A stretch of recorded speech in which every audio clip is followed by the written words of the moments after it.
This is the Page Publishing Book Club. How you doing? I'm Alice Stockton Rossini. Anthony Raimondi claims his cousin, a cardinal who ran the Vatican Bank, recruited him to be the lookout guy while Pope John Paul I was poisoned in 1978.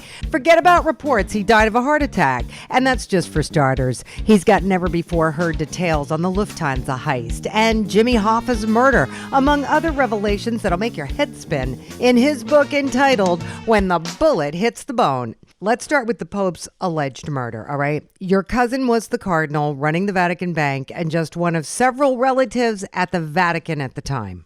Yes, they had to go to my grandfather to get my grandfather's okay, because Jacob Marcinkus was a cousin to us and the other cardinals. They were cousins to my grandfather.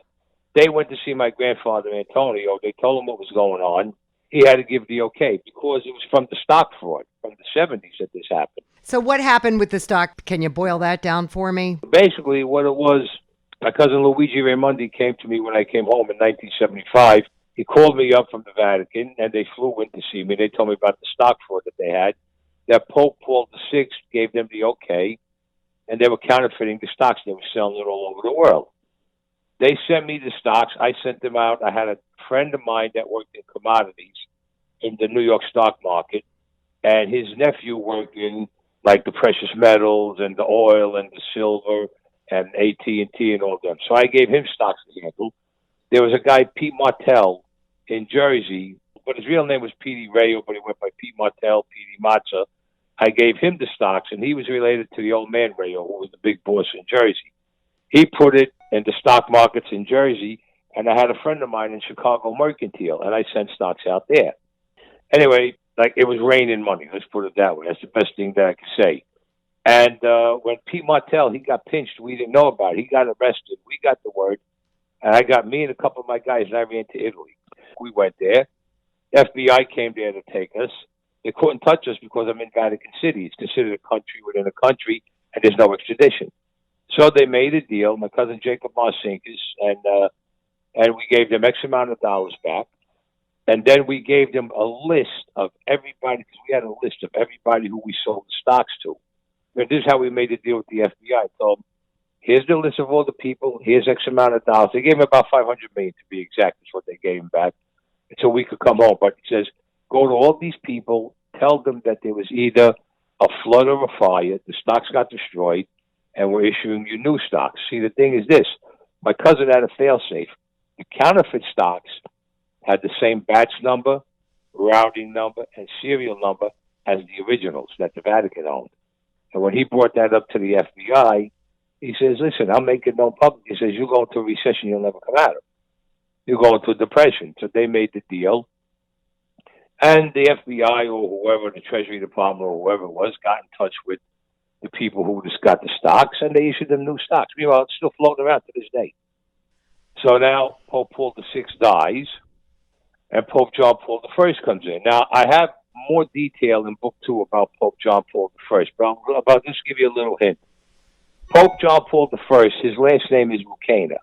My Uncle Lucky and my last name is Lucana. When my Uncle Lucky came to the country here, they changed it to Luciano. Pope Paul I was his kid cousin.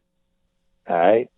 He decided that he was going to excommunicate and defrock everybody, which meant everybody was going to fall under Italian law and United States. And everybody would be going away for a long time, and the party was going to be over. But you got to remember, in the Vatican, they were partying all the time in the Vatican with the money, because there was so much money coming into the Vatican, they couldn't keep count. When they they hatched the plot, they put it together, they seen my grandfather, they called me because they wanted to know, how can we do it where he dies peacefully? So I told them what to do with the volume and everything, and I had to be their witness before God. This is how nuts they are in the Vatican. Oh, I told them, what do you mean I got to be witness to God? They says, when we die, we can tell God, well, we didn't make him suffer when he died, and our cousin Anthony over here was our witness. I mean, this is their thinking. I mean, but when you got hundreds of billions of dollars, I mean, I guess you could think anything you want. So you waited outside the Pope's quarters while they poisoned the Pope with cyanide. I said the truth. And I tell them, exhume his body and do the test. You'll see exactly what I'm saying. All right. You also talk about the Lufthansa heist. Henry Hill was full of bullshit. He was a liar. He had nothing to do with Lufthansa. He wasn't even privy to that information. Not at all. He turned around. He gave up Paulie Vario. He gave up Jimmy Burke and everybody. And then he knew about Lufthansa, common sense, because of what was being said. So he made up a story, and the feds let him run with it. There was a lot more than the $6 million, because there was $5 million in jewelry in the container that was outside, and you had $30 million in bearer bonds in the other container. All right. What about Martin Scorsese? You love him as a director, but They made a big mistake with The Irishman because it's not true. Now, you want to ask me, how do I know it's not true? how do you know it's not true? Because two of the events in The Irishman, the movie, that was my father who did it. The one where Albert Anastasia gets killed in the barbershop, Yeah. my father was one of the shooters. And when Joe Gallo got killed, you see the guy runs out, he falls on the floor, and he shoots him in the back? Yeah. My father was outside. He put the last 2 bullets in Joe Gallo. My father's the one who killed him. Okay. And you did a lot of fundraising for Ed Koch. And all the money was going to Koch, but we took our end. Now we started getting everybody involved. Now we were doing it all over Brooklyn. Got to the point, Bess Meyerson would meet me at Dominic's house. I'd give her the bag with the money. She'd open it up. She'd put it in a little attache case, put it up nice. We'd talk, and off she'd go. All right. We got to wrap this up. You picked Page because other publishers didn't believe you. So basically, I told all the other publishing houses, I put it nicely, I told them to stick it. Let's put it that way. You're calling me a liar. Now you want the story because we got the proof. All right, Anthony. Thank you. And I'm telling you, I can't wait for part 2 of When the Bullet Hits the Bone. Stan Geyer worked for Washington State for 25 years, and when he was in the Navy, he used to spend time in the ship's library reading sci-fi and fantasy books and thought, I could write one of those. So around 2008, he got started, and now he's published Archangels. It starts out with a gentleman who retires at the age of 65. After he retires, he gets the worst of all kind of news that he has cancer. And his doctor wants to set him up with a regimen of therapy to cure his cancer. But a friend of his, who's his lawyer, suggests a cancer research project in New Mexico, and he and a friend of his decide that they're going to take part in this project. From there, the story goes a little sideways with a flu pandemic. Then it blossoms into a conflict between good and evil. One of the treatments that the 2 main characters received changes them, and they become archangels. And the source of the evil is another person takes the remainder of the serum, and he becomes a demon. And then the 2 main characters trying to defeat him. Because if they don't, what Right. happens? He takes over, but of course they defeat him, and they also find out that there was 2 other people that got that serum, but they're not in the United States. One of them's in England, and the other one's in Russia. That's why a second book comes into play, because now they've got to pull together all this other stuff. Okay.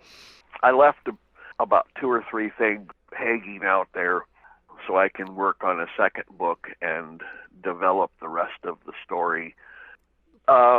Locally, one of the radio stations here is having a big on-air auction, and I donated 5 copies of my book to the auction, and I will personally autograph those books.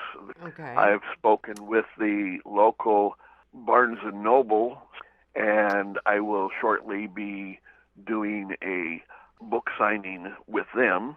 And here a couple of months ago, I had the opportunity to sit down with a high school class and do a meet the author kind of thing where they really tore me apart as far as some very insightful questions about the process of getting books published.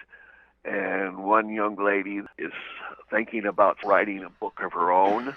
So I gave her some words of encouragement to keep trying and keep working at it, and because you never know, it just might get published.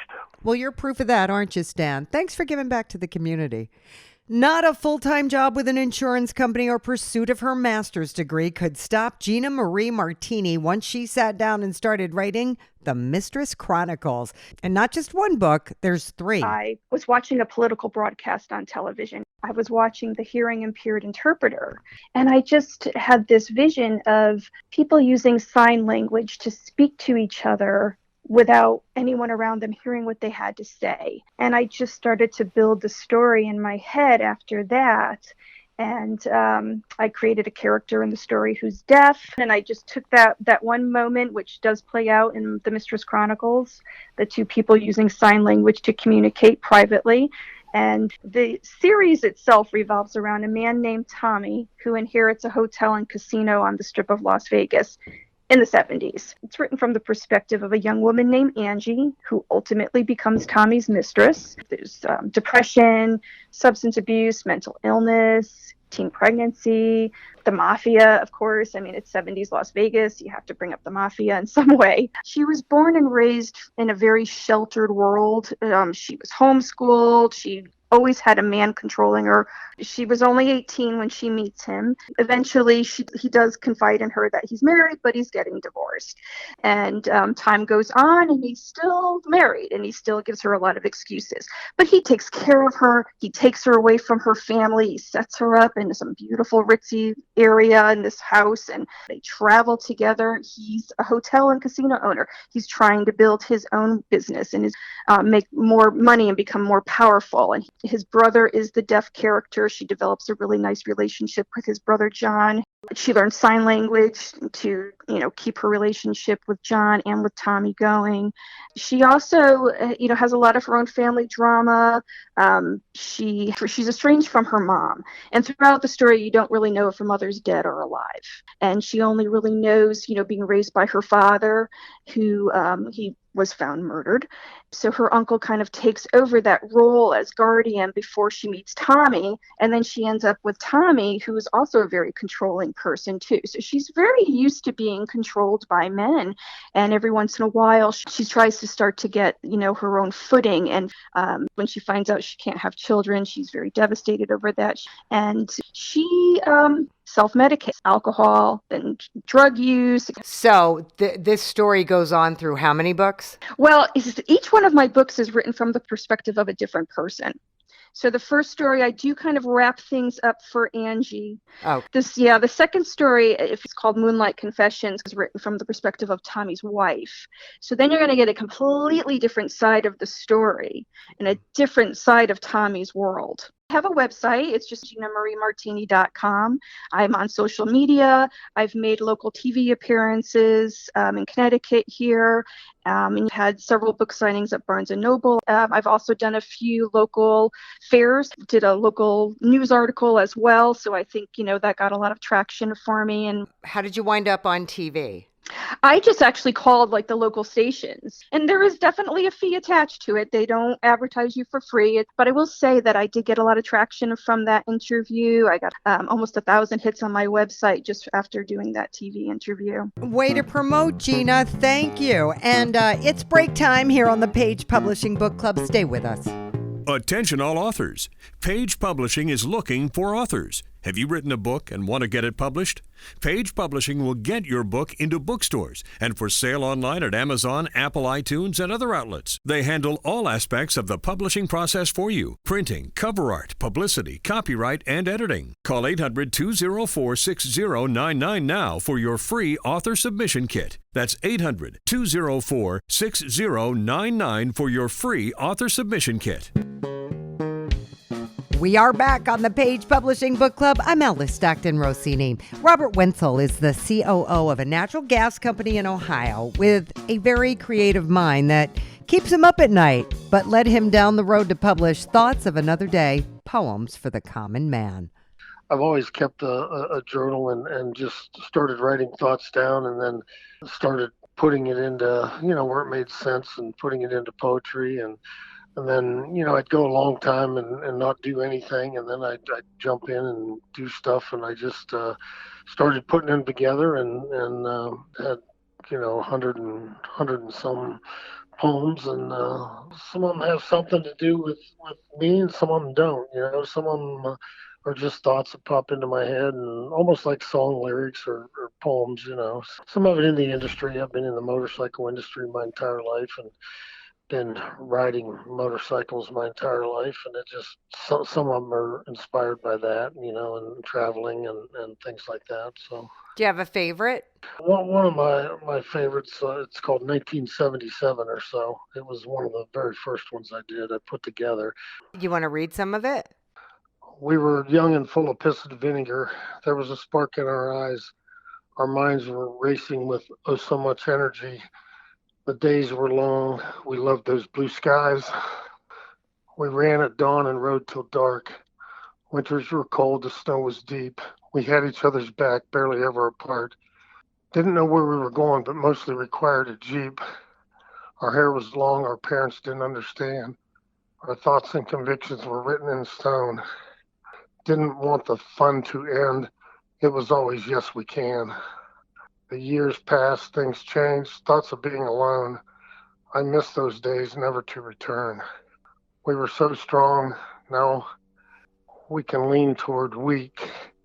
It's a bitch to get old, for love we yearn. Like a rock, our mind and body could not break. Our kids are grown, they will take our place. Things are different, it's only a memory. God, look over us and keep our family safe. Like my dad used to say, let's not stand on ceremony. Keep our heads up and move forward. The years are moving quickly, oh no. Live, love, and laugh. Don't get bored. What happened? Where did they go? 1977 or so. Nice. And then that was dedicated to about four of my best friends that we just did a lot of stuff together. Do you go to open mic nights, or are you able to read your poetry anywhere? Well, I haven't done that yet. There's a couple places locally that I can do that. And there's some other things we talked about. My wife wrote a children's book. She did a couple book signings, and I talked to them, and they said, "Oh, absolutely. We had your wife in here. It'd be great to have you in here." And I have not done that yet, but there's a pretty small town. They have it's called the Jupiter in Alliance, Ohio. And they have people come in and do that, and always new talent and a lot of artwork in there. And it's a pretty cool little place. All right, Robert, that'll get you started. Let me know how you make out. Ralph Pololi started writing at 18 when he was racing and building cars. He wound up doing some weekly drag racing columns and later took a class in creative writing, and now he's published his book, The Land of Philanstesy. So there is 8 short stories and a novella at the end, and then a little ditty at the very end, which I call, it's a little poem about, it's called To Be and Not to Be a Bee. And that was just something I sat down and thought about and wrote in a day. Do you have a favorite short story? I'm trying to think of which one I would pick. The latest stories, there's 4 older stories and 4 newer stories. And I think the newest story is one called It's a Crime to Write. It's about a blind writer who gets murdered. And but he had a computer that he talked into. And when he was being murdered by someone you don't know who, if it's male or female or who it is, everything he said was on the computer, but not the murderer, because it would only take his voice. Oh. And that computer goes back to his publisher who lent it to him, and it goes to another writer who isn't blind, and then he starts searching through it, and he hears the murder. And it turns out to be a killer who's after writers. He had a reason for killing writers. And anyhow, then it gets solved, of course. I put it in a couple of bookstores here in Sedona, which isn't going to go far. And then there's a company called Folio Avenue. Have you heard of them? No. Out of San Francisco. They want to handle the book and put it in two cities, New York and California. Trouble is, it cost me, Yeah, I've got posters, I've got a video and of an interview, and I've got another 6 books that they want to put 3 in each bookstore, one in New York and one in California. The stories in there are very out. I mean, they're not something that you're going to read as somebody's, just a mystery. It is short and well, the longest one is a novella. That's 18,000 words, and most of the short stories are no more than 6,500 words. All right, Ralph. Thanks so much. Lucio A. Grasso was in the pizza and deli business in New York and New Jersey before he moved to Florida for two of his children who suffer with spinal muscular atrophy. His book, Miss Silly Strings, is dedicated to his son Nicholas, who passed away in December at the age of 15. It was a poem Lucio wrote that he decided to turn into a children's story. It's a story about a little girl who has three cats that keep having kittens. And as she has the kittens through the months of the year, they grow up and she gives them away. So each cat has three kittens. You got 3, 6, you got 9 kittens. And with the 3 cats, that's 12 cats. Okay. So there's a little bit of mathematics. There's a little bit of multiplication. There's subtraction when she gives the cats away. And there's addition when the cats have more kittens. That plays out in a whole year. She tells the story to us. It was autumn time. She tells the story starting on New Year's Day and ending on New Year's. Okay. And they get to see the rain, they get to see the snow, they get to see the leaves.